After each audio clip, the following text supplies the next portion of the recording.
Kaya on the same month, January, natanggap ako sa trabaho. At yun yung naging tungtungan para makapag-alay ako ng first fruit. Na nung una, medyo meron akong pag-aalala na ibibigay ko ba lahat ito? Paano yung pang-araw-araw namin ng anak ko?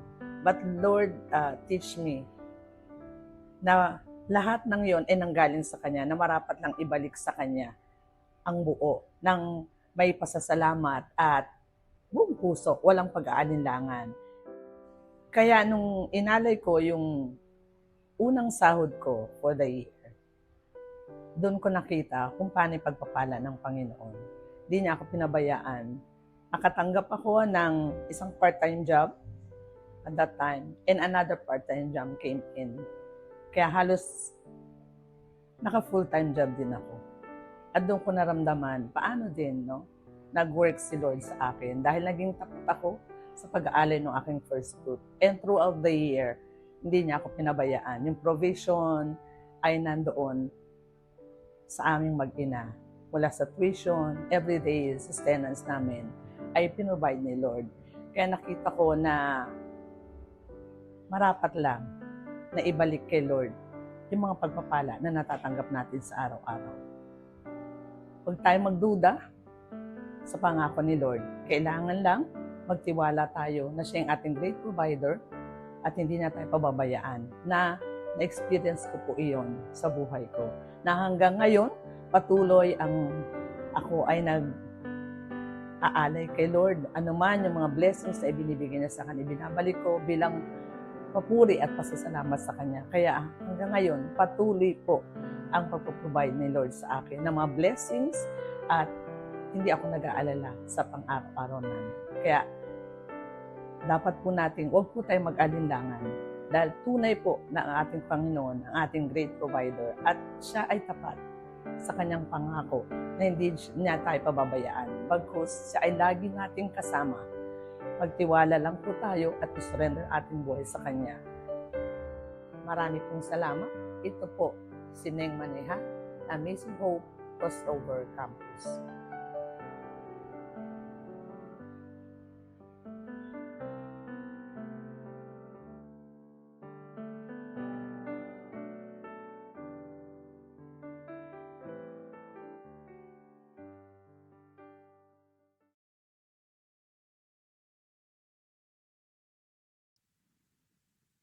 Good evening, good evening. Welcome sa ating December conversion. Ayan. So, first before we start no yung ating formal or yung proper natin na program, I want encourage everyone pala to please open their cameras para naman maramdaman namin na kasama namin talaga kayo tonight, 'di ba? Kasi alam ko some of us parang may konti pang jet lag no sa ating holiday seasons. Pero syempre hindi 'yun makakapigil sa atin para tayo ay magsama-sama at i-ignite natin yung isa't isa sa ating faith, no, sa ating um, obedience, na tayo ay nandito para maka-receive ng wisdom and word ni God, no, through our pastor, no, sa ating mag-head sa ating program tonight. And of course, ayan, so sabi nga ni Pastor Paul, open cam tayo mga kapatid. Ayan, wag na po tayong mahiya. Ayan, mag-open cam tayo. Ayan, isa-shout out ko yung mga nag-open cam. Ayan, so hello, good evening kila Sister Roseby, Sister Shanel, Sis Neng, ayan sa mga mag-open cam pa. Good evening sa inyo. And of course, gusto naman namin malaman where you are watching right now. So please type in our Zoom comment section where you are watching right now. Para isa-shoutout ko din kayo. Kayo ba ay nasa staycation right now? Alam ko yung iba, no, from holiday, gusto na lang dire-diretso yung kanilang vacation. Grabe, no, next week, one whole week, no, na walang pasok, especially sa mga government employees natin. Mapapasana all na lang. Sana all. Mapasana all na lang tayo. Ayan. So, hello. So, actually yan, we're here watching right now live. Dito sa Cavite, meron tayong Quezon City. Ayan, may Marikina, Bulacan. Ayan, meron pa tayong Pangasinan. Alam ko meron pa tayong mas malayo. Sige nga, palayuan tayo right now para ma-feel din natin, no, yung commitment talaga regardless of location. They are here with us, present with us right now to be able to really receive the word of God. Yan. So thank you sa mga nag-type. Of course, I just want to give a few reminders, no. I know naman na you were given already a heads up of what you should prepare for tonight. I pray na lahat tayo ay meron ng mga Bibles, notebooks, and pen na nasa tabi nyo. Sige nga, itaas nyo nga ang inyong mga Bibles and pen. So ako, I will show mine. Ayan, I'm showing mine. I have mine beside me.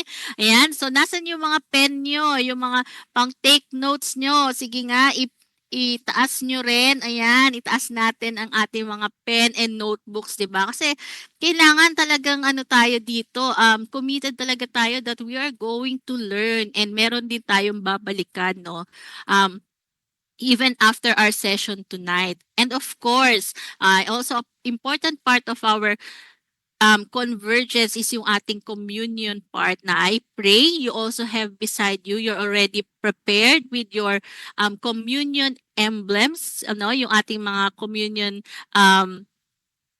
na kailangan natin, which is yung inyong drink of choice, which is either a juice, water, siguro wag na wine, no? Wag na wine, no? So, juice and water lang, no? Or coffee kung kayo ay nagkakape right now, and yung inyong bread, no? Na pagsasalu-saluhan natin later. And also, I pray that everyone has prepared their hearts and minds for this session because this is a special session, no? Kasi nga, syempre lahat tayo nasa holiday mode on, no? Nasa holiday mode tayo, and this will not stop us to really be together, be one with each other, and to really learn the word of God and be empowered, no, na talagang, yes, Lord, kami po ay nakikinig sa iyo. No? So, ayan. So, with that reminders, I think lahat naman tayo ay ready na. And, syempre, without further ado, I'm going to call Pastora Anjanette to lead us tonight. Palakpakan Alright. tayo. Sige. Diba, palakpakan natin si Lord sa buhay ng yung nag-testify kanina, no, kay Sister Neng. Yan. And yung ating host, no, kay Sister Chini. And even yung nasa tech natin, si Brother DJ. Kahit di nyo siya nakikita. Yan, palakpakan nyo siya. So, magandang gabi po sa ating lahat. Kamusta naman po ang inyong Pasko? Pwede ko bang malaman sa chat? Yan. Saan kayo nagpasko? Anong ulam nyo? May nainit pa ba kayo? Yan. Parang kami may iinitin pa hanggang bukas. Yan. Ano na po ba yung mga nainit ninyong ulam, no? Yan. O naubos lahat ng 25, no? Grabe talaga mag-provide si Lord. Uubos talaga, no? So, meron ba? Ayan, meron sa Batangas na nagpasko. Yan. Mukhang si Pastor Paul lang ata yung nagpasko, no? Saan kayo mga nag-celebrate ng Pasko? Pwede ko bang malaman? Pwede ko bang mabasa? Yan, sa bahay. Yan, sa Pangasinan. Yan, meron din sa Marikina.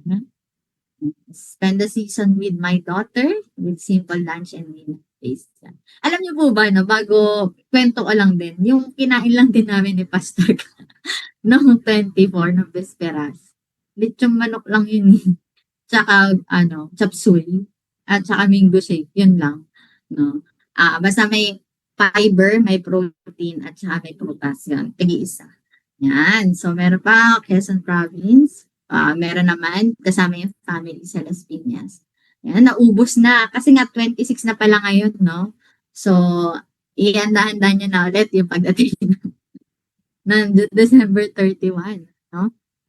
And alam niyo po ba na since nga kung may mga iba dito na nakakasubaybay sa series sa Young Pro, sa marketplace, no, yung service namin tuwing Friday para sa mga professionals. karugtong po nito to, na alam ko magiging helpful po sa atin pagdating or sa pagpasok ng 2026. And nabanggit ko nga din po doon, babanggitin ko rin po sa inyo na from the very beginning, yung transition, it can make you or break you. No? Hindi po natin pwedeng i-deny, no, na may seasons ang buhay. And kumbaga, kung may pagsisimula, may pagtatapos. No? May mga chapter na kusa na lang talagang nagsasara kahit ayaw pa natin. Yan. Meron ba dito mga nag-rose na? Yan. Pero di ko na kayo tatanungin. And alam niyo po ba, ang buhay ay continuous cycle ng hellos and goodbyes. Can you please type nga po, hellos and goodbyes? Kumbaga, puno po ito ng interactions and relationships, di ba?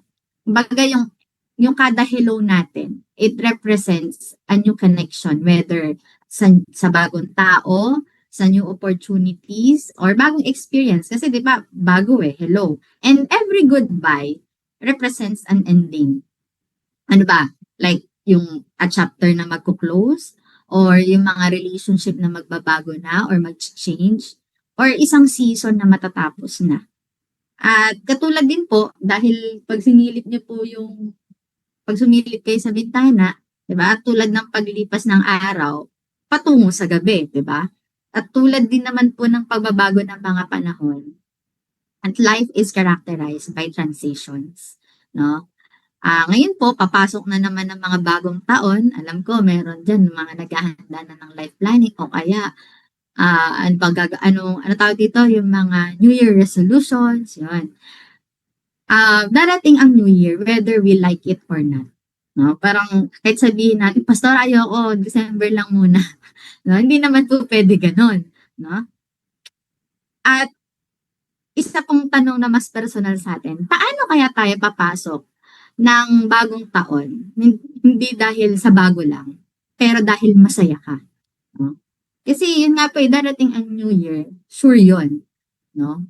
Pero hindi lahat ng papasok ng bagong taon ay magiging masaya. Kasi baka meron pang, alam mo yun, meron pang naiisip, meron pang naaalala, meron pang hindi napapatawad, kaya parang happy kaya ang New Year ko, no? Kaya New Year is unconditional, no? Darating po talaga ang bagong taon. Pero ang Happy New Year ay optional po yan.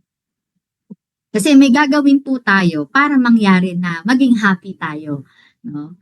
Hindi kasi automatic yung joy, no? At hindi rin instant yung change. Na pag sinabi ko sa life planning ko na gusto ko ganito ay instant na siya. Kasi meron tayong choices, meron tayong decisions, may direction.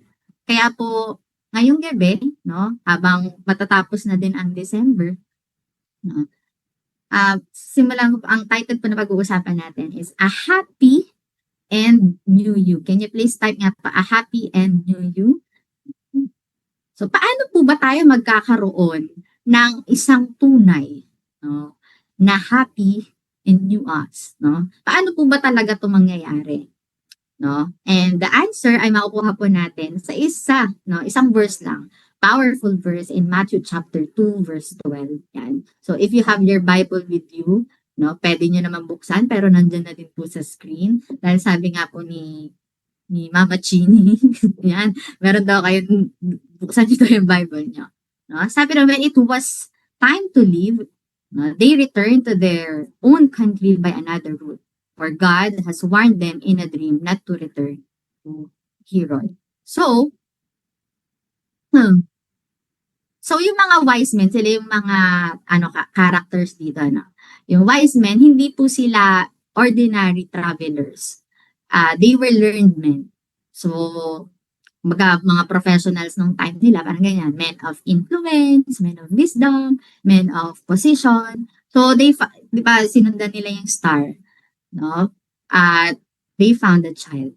So, they worship Jesus. Bigay sila ng gift. No?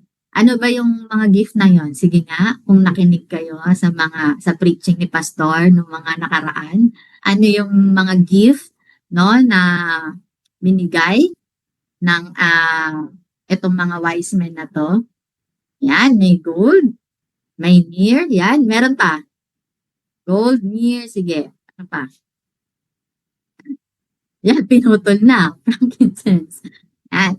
So, kumbaga yung story hindi natapos dun eh, no? But after that encounter, kumbaga yung buhay nila, kailangan mag-continue pa din. They had to go back, no? Pero, hindi na sila pwede bumalik sa same way. No? They could not go back to the same dangers kasi nga winner na sila dyan ni Jesus. So, kumbaga, may decision po silang kailangan gawin. No? Hindi na sila pwedeng bumalik sa dati nilang daan. Hindi na po sila pwedeng makipaglaro sa danger. Hindi na sila pwedeng may pag-compromise. May panahon ng pagpunta at mayroon din panahon ng pag-alis. Ganun din po sa buhay natin. May mga season na kailangan mong puntahan, pero may mga season din na kailangan mong iwanan. And from this one verse po na pag-uusapan natin, we will learn 3 decisions that will lead to a happy and new you. So, ilan nga po? 3. And if we really want to be happy and new you, hindi po to mangyayari na by accident, no? So, 3 decisions na kailangan nating gawin. At the first one is this, no? Sabi doon, yan, when it was time to leave, they returned to their own country. So there must be a return. Yan. Can you please type nga po, there must be a return. So sinasabi po dito, no, sa Matthew, na after nila makita si Jesus, bumalik yung mga wise men sa sarili nilang bansa. No? Hindi po sila nagstay sa Bethlehem. No, they return to their real life. No? Kaya nga po, ang totoong na-encounter si Jesus, hindi ka lang babalik ng ano tawag dito, ng malala. No? May bago dapat. No? Baga, babalik ka man sa same bahay, sa same family, sa same trabaho, sa same schedule, pero ibang puso na. No? Parang ano po, umattend ka ng retreat, 'di ba? Ang sarap ng worship natin, no? Ang sarap ng word of God. Pero ang tunay po na test ay yung pag-uwi natin. Even naman pag nagsa-service po tayo, 'di ba? Even after nitong convergence. Ang tunay na test ay yung pagkatapos na eh. Pagbalik ba natin sa bahay, ikaw pa rin ba yung madaling magalit? Kasi nung time nila, hindi, kumbaga nagkaroon ng change sa kanila eh. No? So, ikaw pa rin ba yung madaling magalit? O pagbalik mo galing opisina, ikaw pa rin ba yung nandadaya? Yan. Pagbalik ba sa family mo, ikaw pa rin ba yung tahimik ka lang pero punpuno ka ng galit? Because the wise men returned, but they returned bearing what they received from Jesus. So, when it comes to discipleship, diba? Hindi naman pwedeng ganyan ka na lang, pero di ka nagbabasa ng Bible, walang PLDT. At type nyo nga ano ba yung meaning ng PLDT na yan. No? So, importante no, na hindi mo lang ma-encounter si Jesus nang wala lang eh. Magbabago ka eh. No? Babalik ka, pero may change na mangyayari. So, hindi natin na-encounter si Jesus para lang ma-escape yung ordinary life. So, pag na-encounter natin si Jesus, babalik tayo, pero change life na tayo. No? So, hindi na tayo yung dating tayo. Okay? So, kaya imposible din na sinasabi mo na encounter mo si Jesus, pero nasa comfort zone ka pa din. No? Hindi ka nagko-commit sa growth. No? Hindi ka nagpapatawad. No? Lagi kang puno ng pride.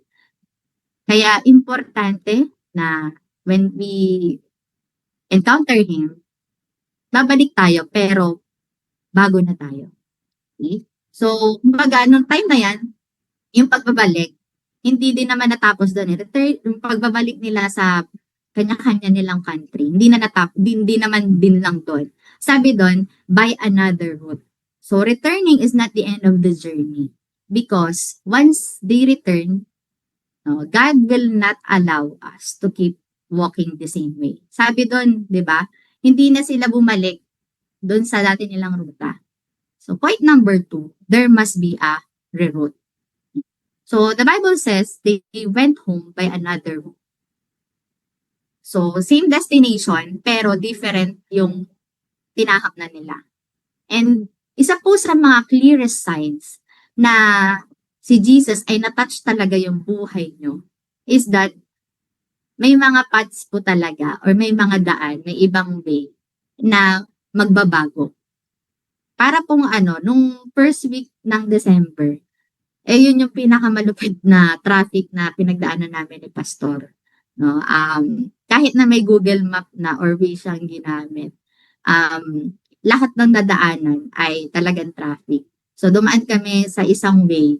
After noon, kailangan na, sabi niya, kailangan na talaga nating umikot na lang. No? So, sinundan niya yung isang way ni Google Map, no? So, nagkaroon ng reroute, no? Kasi bakit? Baka kasi pag nagstay kami doon, abutin talaga kami ng 4 hours kasi 9 p.m. kami umalis, no? So, mga anong oras na kami nakarating. Paano pa kaya kung hindi kami umalis sa the same place, mas lalo talaga kami matatagalan. So, kailangan mo din talagang mag-iba, no? Ng ruta kapag alam mong wala nang pagbabago. Kung stagnant ka na lang doon, no? Kasi minsan kasi ang nagiging mindset natin, 'di ba? Pag may change ayaw natin kasi alam mo yon may gagawin na naman bago, no? Pero di natin alam, no, na yung pagre-reroute pala sa atin ng Panginoon, it's a way of protecting us, no? Kaya nga sabi diyan, 'di ba? For God had warned them in a dream. At nakinig po sila doon. Kaya kung meron man na sa mga relationships natin, kung kailangan mo nang iwan yan, iwan mo na. No? Lalo na pag nakarinig ka ng word from God. 'Di ba? So, baka naman matagal nang pinapaiwan na yan sa'yo ng Panginoon, pero ayaw mo pa din. Hindi, gusto ko to, ayoko, wag niyo tong hawakan, no? So, kumbaga, kung meron man dito mga nagtatrabaho, yan, or nagbe-business, na nakakompromise na yung values mo, hindi ka na nakakapag-church, yan, hindi ka na nakapag-life group, baka kailangan mong mag-reroute, no? So, and even sa mga nag-aaral dito, baka kailangan mong magbago ng study habits, no? Mag-focus ka sa pag-aaral, kasi madaming distraction, and even sa the way we relate to our family, no? Baka kailangan din may i-break tayo ng mga unhealthy cycles. Kaya tanungin po natin yung sarili natin that, is God changing how you spend your time? Yan. Your time, your talent, or your treasure? At sino ba yung pinapakinggan mo? Because ang pusong nabago, it will always lead to a change direction. Hindi pwedeng sa sinasabi mo na nabago yung puso mo, pero nandun ka pa din. No? So, ulitin ko po that a changed heart always lead to a change direction. Hindi pwedeng nasa same path ka na lang. Kasi hindi pwedeng nakilala mo si Lord, pero, di ba, sumasama ka pa rin sa mga dating tao na alam mong hindi makatulong sa'yo sa walk mo sa Kanya. Pero okay naman yun kasi baka mayroong magtanong dito, paano yung pastora yung nag-Holy Week, di ba? Nag-Holy Week tayo ng November. May pinapabalik po talaga, meron ako mga nire-reach out. Babalik ka kasi alam mo na kaya mo na, no? Pero pag alam mo, no, na medyo pa ako dito, pag binin ko, baka ako pa yung bumalik. So, reroute, no? At syempre, kailangan magpapagay tayo sa mga mentors natin. So, changing direction is not enough if you keep holding on to God, on to what God already warned you about. Kaya pangatlo po, there must be a renounce. So, itong verse na to, nag-end, no? They were warned, no, not to return to Herod. Kasi po, yung si Herod dito, nire-represents niya anything, type nyo nga po dyan, anything that threatens what God is building in you. Kasi lahat naman po may plano ang Panginoon sa atin Pero syempre, may Herod, di ba? No? Ang Herod na to, it represents yung danger, no? Yung deception na akala mo, ito pala yung makakasama mo, no? Yung pala, hindi. Akala mo, ito yung makakatulong sa'yo, pero hindi naman pala. And, ito mga wise men na to, hindi na sila nakipag-negotiate kay God. No? And, they obeyed God. No? Kaya meron po tayong mga habits na kailangan nating i-renounce, kailangan nating iwan. May mga relasyon na kailangan bitawan. No? May mga pagko-compromise na kailangan nating tapusin. Kaya kung ikaw ay part ng discipleship, no, i-renounce mo na rin yung mga secret sins na yan. No? Piliin mo, pagdesisyonan mo yung maging accountable ka sa mentor mo. Kasi mahirap pag naglalakad ka sa dilim. No? Mas lalong hindi ka mag-guide. No? And you let go of toxic connections. No? Yung mga unhealthy attachments. Kasi alam mo, hindi siya magiging healthy, hindi ka magiging happy, no? Sa next year, pag yun pa rin yung mga hawak mo eh. No? Kaya kung ikaw man ay estudyante, i-renounce mo na yung mga katamaran na yan. No? Yung pag-cheat na yan. So, you build no yung good character. No? Talagang makikita na alam mo, nagsiserve ka kay Lord, no? You worship God. Kasi nakikita yung ano ba yung dapat, no? Na nakikita sa'yo. Kaya, hindi naman po ito it's not all about pagiging perfect. It is all about protecting what God started in you. Kaya kung sinasabi mong na-encounter mo si Jesus, excited ka nung life retreat, lifestyle, SOD, tuloy-tuloy mo. Hindi pwedeng hanggang life retreat ka lang, hindi ka na magpapatuloy.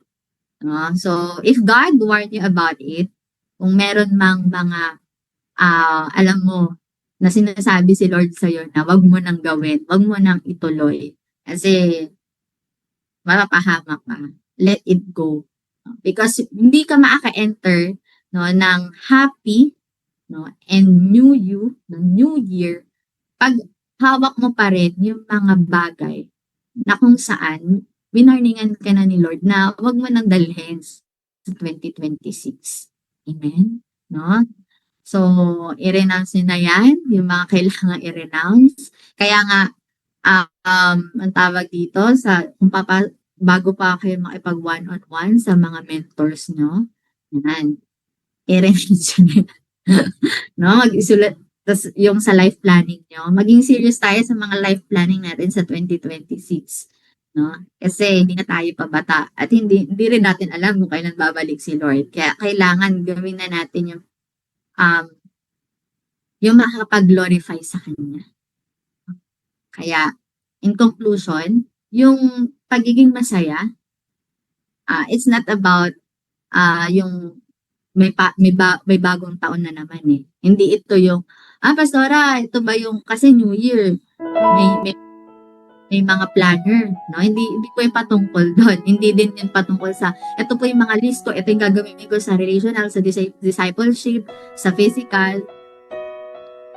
A happy and a new you, it starts with the person.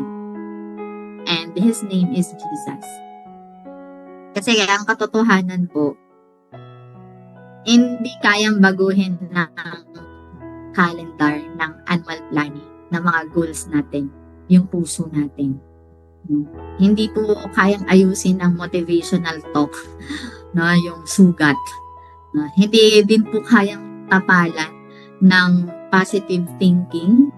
Isipin mo lang to, hindi kaya pong tapalan ng positive thinking yung kasalanan eh. Because only Jesus can do that. And He is the reason that we can return because He first came to us. And siya rin po yung reason that we can reroute. Because He said, diba, I am the way. And siya rin po yung reason so that we can renounce. Because yun nangyari po sa cross. He already broke the power of sin, yung fear, and yung death. Kaya po yung mga wise men, nung na-meet nila si Jesus,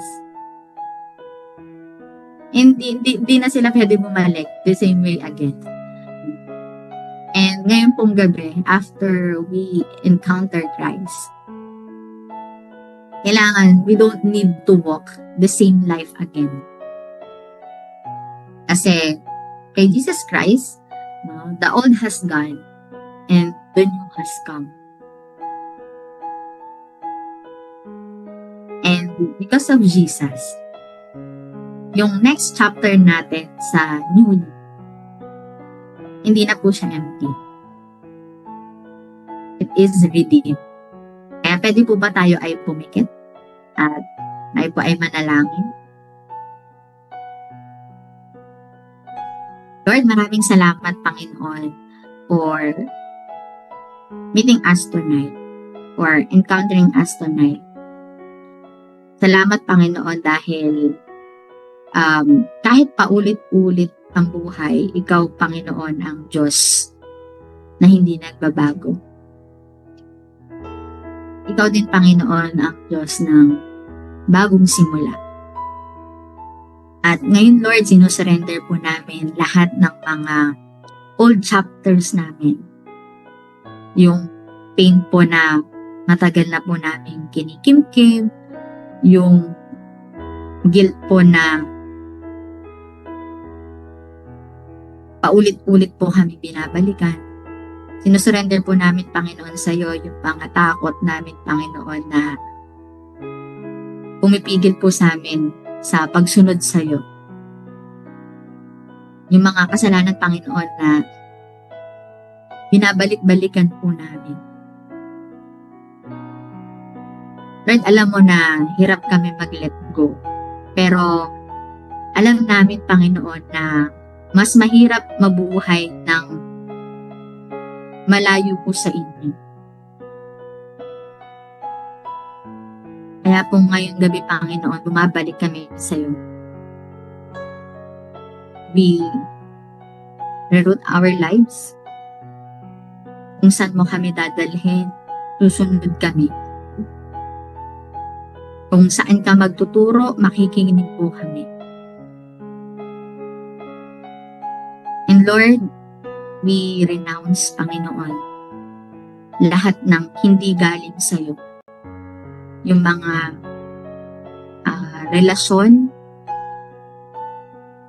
na sumisira, Panginoon, sa amin. Yung mga ugali, Panginoon, na pumapatay sa faith namin. Yung mga decisions, Panginoon, na hindi align sa kalooban mo. Dalangin ko rin, Panginoon, na ihil mo yung mga taong yung mga pinagdadaanan, yung mga taong hurting. Tinataas ko pa rin, Panginoon, sa iyo yung mga may mga worries, Lord. And dalangin ko rin, Panginoon, na palakasin mo ang mga kapatid kong ito na napapagod, Panginoon. Bigyan mo sila ng kapahingahan na nanggagaling sa iyo.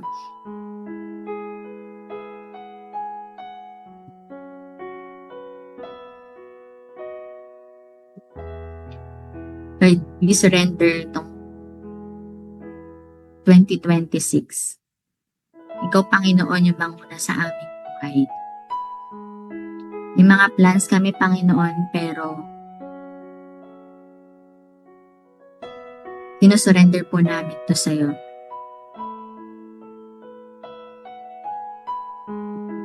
In Jesus' name, amen and amen.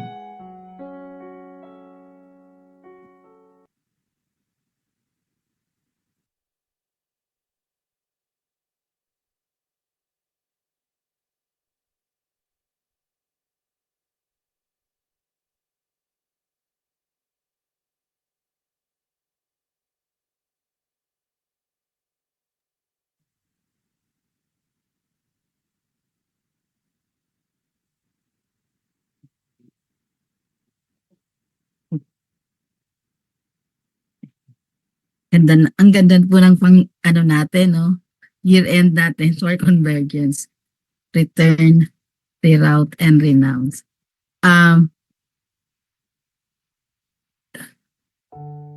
Lahat naman po tayo dito, familiar na. Wala naman pong baguhan sa atin. O kung meron man po, dumako po tayo sa giving. Hindi talaga ako nagbigay ng verse kasi gusto ko na iparating sa lahat kung gaano siya kaimportante yung pagbibigay ng tithes at offering, na ito ay hindi obligation kundi spiritual act po ng pag-worship natin at nagpapakita na si Lord yung una sa buhay natin. Kasi 'di ba kapag halimbawang nagta-tithes po tayo, we once na kumita po tayo, tinatabi na po kagad natin yung 10%. So ibig sabihin po, una, pina-prioritize po natin yung pagta-tithes o pagbibigay sa Panginoon, yung pagbabalik. Kapag binabalik po natin yung unang 10% ng kinikita natin, ina-acknowledge po natin na ang Panginoon ang provider natin, na sa Kanya lahat, kung ano man yung meron tayo, sa Kanya lahat nang gagaling. So ang purpose po kasi ng ikapo ay para matutunan po natin na matakot at i-honor ang Panginoon sa lahat ng panahon. Kasi matakot in a way na yung reverential fear. Kasi ino-honor natin siya. And kinikilala natin na siya yung nagpro-provide sa atin. Siya yung Diyos natin. Kapag nagbibigay tayo na at hindi ito sa pilitan o mabigat sa loob natin, gusto ng Diyos na binibigay din natin ito ng may kagalakan. Kasi 'di ba sa 2 Corinthians chapter 9 and verse 7, ang bawat isa ay dapat magbigay ng ayon sa kanyang pasya, maluwag at sa loob at hindi napipilitan lamang. Pero sapagkat alam natin at tinatanggap natin na iniibig natin yung Diyos, kaya nagbibigay tayo ng may kagalakan. And sa tuwing magta-tithe tayo at nag-o-offer, sinasabi natin kay Lord na, Lord, sa'yo lang po kami magtitiwala. And itong pera na hawak ko, unti-unting itong pera na hawak ko ay binabalik ko kung ano yung nararapat sa'yo. And hindi natin namamalayan na unti-unti yung greediness natin, unti-unti nawawala yun. Napapalitan siya ng pag-honor, pag-obey sa Panginoon. At yung pagiging self-reliant natin, yung parang sa sarili natin tayo nagtitiwala, hindi sa Panginoon, na unti-unti din po yun nawawala. Sa akin po, ang tithe is sa ministeryo naman po natin or sa church, kapag po tayo ay nagta-tithes, nagbibigay po tayo ng fundings. Napapund po natin yung outreach po natin, yung discipleship, yung pagtulong sa pangangailangan ng church, yung lahat ng pinapagawa ng Panginoon para maikalat po yung kanyang salita, napapand natin. Hindi lamang nasusuportahan natin yung pangangailangan ng church, kundi yung pangangailangan ng pagpapakalat ng salita ng Diyos. Ibig sabihin po, bawat piso na ibinibigay natin, nagiging seeds po siya or binhi na itinatanim natin sa kaharian ng Diyos. Alam natin na yung mga tao na ma-reach out natin through Word of God, and dahil nagpa-fundings po tayo or nagta-tithings po tayo o nagsisid po tayo, naaabot po natin sila. Sila yung mga buhay na naaabot natin. And eventually, sila din magiging saved. Masisave din po sila. And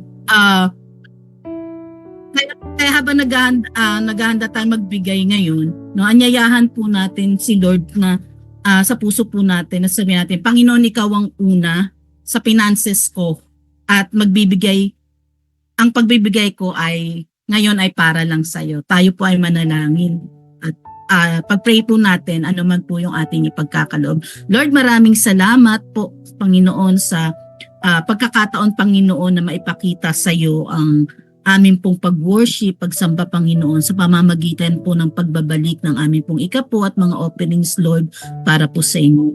Dalangin namin, O Diyos, na pagpalain niyo, Panginoon, yung mga magbibigay, and even po lahat po kami na nandito, Panginoon, sa Convergence, Lord, pagpalain niyo po ang bawat isa sa amin, and bigyan mo po kami, Panginoon, ng conviction, Lord, na ibalik sa iyo at mag-tithes, mag-offerings, Lord, na narapat namin gawin bilang act of worship namin at pagsunod po sa iyo. Maraming salamat, Panginoon. Lahat po na ito, O Diyos, ay pinagkakatiwala po namin sa pangalan po ng iyong dakilang anak na si Kristo Jesus. Amen.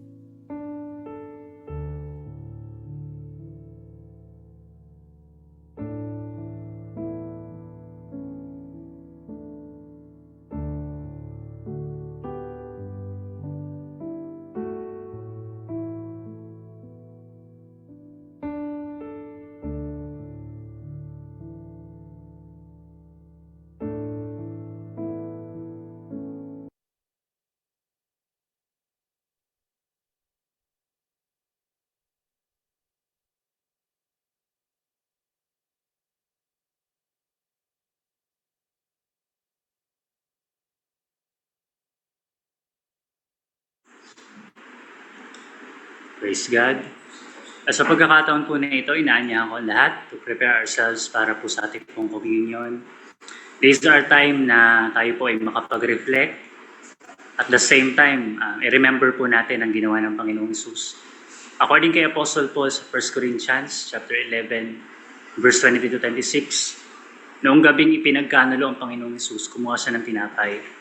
At matapos magpasalamat sa Diyos, hinati-hati niya ito at sinabi, ito ang aking katawan na ibinibigay para sa inyo, gawin niyo to bilang pag-alala sa akin. Napakahalaga na sa pagkakataon na ito, we want to look back dun po sa ating pong victory na binigay sa atin ng Panginoon. Because this is an act of remembrance. So let us remember the body sapagkat ang katawan po ng Panginoon was broken for us. At yung kanyang physical suffering ay siyang totoo. At siya po talaga ay naparusahan at yung kanyang sakripisyo ay hindi matatawaran ng kahit ano. And it is a final and complete payment para po sa ating mga kasalanan. We also remember the blood sapagkat ang kanya pong dugo ang nag-establish ng isang bagong covenant. Ay ito po ay yung mamuhay tayo sa biyaya at blessing ng Panginoong Hesus. Minsan lang na bumuhos ang dugo ng Panginoong Hesus at ito'y sapat para tayo po ay mapalaya at mamuhay para sa Kanya. It is also a time where we look inwardly. Let us check ourselves. I-examine po natin ang ating po mga puso. Sapagkat ang sabi sa atin ng Word, to examine ourselves. Reflect on our faith. Sabi sa atin, kailangan suriin ng bawat isa ang kanilang sarili. Tanungin natin ang ating mga sarili, are we right with God? Let us come before Him and acknowledge our sins and renounce our sins and acknowledge that His truth is the one na dapat nating pagsubmitan. Pangalawa, are we right with each other? Baka meron tayong mga grievances with our brothers and sisters. It is time to examine ourselves and to forgive them. Sapagkat sinabi ng Panginoon, kailangan natin magpatawad sapagkat tayo din ay unang pinatawad. At pangatlo, let us look forward. Let us act of this is an act of proclamation na ang Panginoong Hesus ay tagumpay po sa krus ng Kalbaryo. We proclaim through this communion that He is already victorious. And hindi lang yon, we also proclaim that yung future hope na galing sa Panginoon ay lagi po nating mararanasan. Babalik po ang Panginoon, kaya nga po ito ay ating pong simbolo. This is our fellowship where we declare that Jesus Christ is already victorious sa buhay po natin. Sa pagkakataon po na ito, inaanya ako lahat. Itaas po natin ang ating po mga tinapay at ating po itong ipanalangin. Dakilang Diyos na mapagmahal, mahabagin at makatuwiran. Panalangin namin na sa pagtaas po namin at pagpapasalamat ng tinapay na ito na sumisimbol ng iyong pong katawan. Dalangin namin, Panginoon, na matanggap pa namin ang inyo pong sukdulang biyaya at patuloy ng dumaloy sa aming mga puso ang kapayapaan at pag-asang nagmumula po sa inyo. We know, Lord God, that your sacrifice doon sa cross, that your body was broken so that our souls will be whole and will be made new, Panginoon. Thank you for the new life na binigay mo po sa amin through your sacrifice. Lord, as we receive this, we proclaim that you are indeed victorious sa buhay po namin lahat. Pagharian mo kami, Panginoon, sa lahat ng aspeto ng aming pong buhay. Sa ngalan ni Jesus. Amen. Kainin po natin.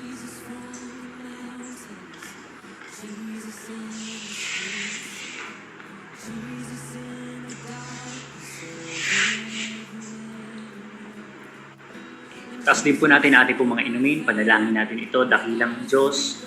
Maraming salamat sa inumin ito. Sumisimbolo ng iyong banal na dugo na nabuhos sa krus ng Kalbaryo upang aming mga kasalanan ay lubusang mahugasan at kami, Panginoon, ay malinis sa kalawakan ng inyong pong sukdulang pag-ibig po sa amin.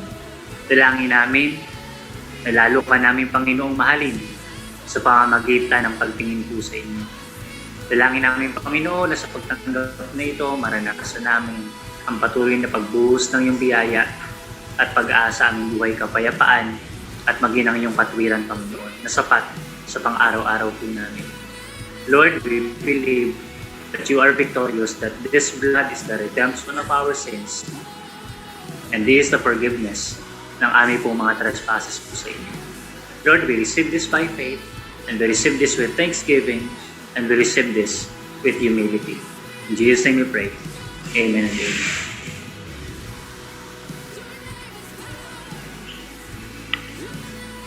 Panginoon, maraming salamat sa fellowship na ito at communion na makasama kaming lahat bilang iyo pong mga anak. Dalangin namin, Panginoon, ang inyo pong gloria na makita sa buhay ng bawat isa sa pagtatapos ng taon po na ito. Panalangin ko na ang inyo pong biyaya ay lalo namin maranasan at managumpay kami sa pang-araw-araw po namin mga buhay. We honor you, we bless you. In Jesus' name we pray. Amen and amen.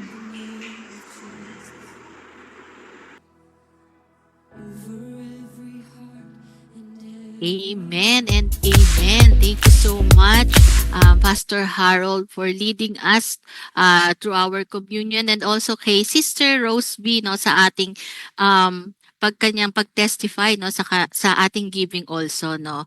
And before anything else, no, we want to invite you to please stay.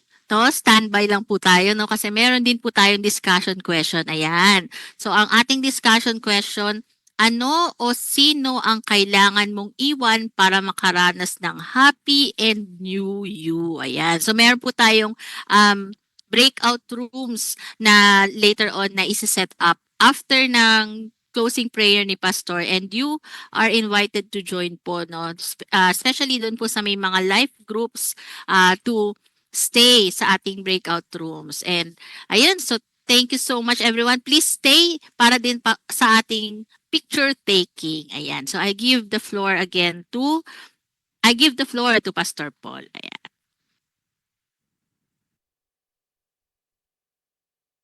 Yun, nagtatype pa ako. Ina-announce ko na meron kami breakout room din with Rans and Lee, and then si Kevin. So, picture taking muna tayo, tama, no? Or prayer muna. Picture taking na muna para it's picture time. Okay? Sige, pakita nyo na yung mga mukha nyo dahil next year, mga new you na ulit yan. Iba siguro magpapariband. Oy, dami pala natin dyan sa Bicol, ha?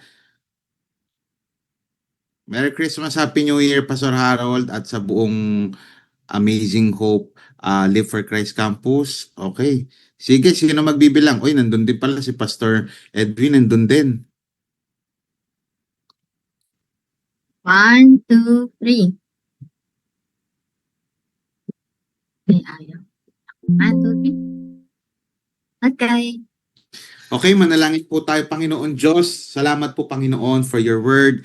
Thank you, God, for using Pastora AJ para po ibahagi po sa amin ang year-ender ng amin pong Convergence. And Lord, salamat po sa inyo pong word, nakagaya po ng mga wise men na nabasa po namin kanina, Lord.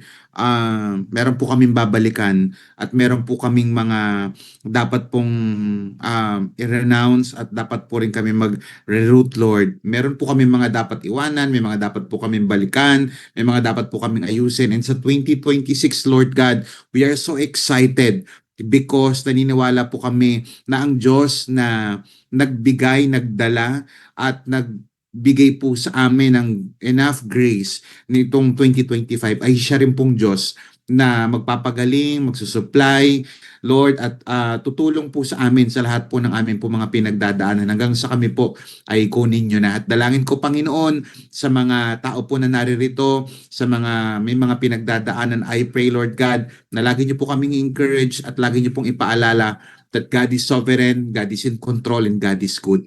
Maraming salamat po. I-bless nyo po ang lahat po ng pastors na naririto, whether sa Crossover Campus o sa Live for Christ Campus. I-bless nyo rin po ang bawat core leaders or primary leaders or mga life group leaders na naririto, Panginoon. I pray na next year, Lord, mas marami pa po kami mga life group leaders na ma-raise up at marami pa po kami mga tao na mabahagian ng mabuting balita. And I pray, Lord, sa mga tao po ngayon na haharap po sa 2026 na may mga matinding pinagdadaanan, Lord, lagi niyo pong ipaalala sa kanila na mabuti po ang aming pong Panginoon. Maraming salamat po.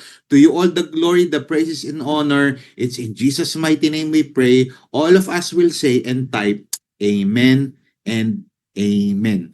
Maraming salamat po. Pagpalain kayo ng Panginoon. Merry Christmas and a Happy New Year.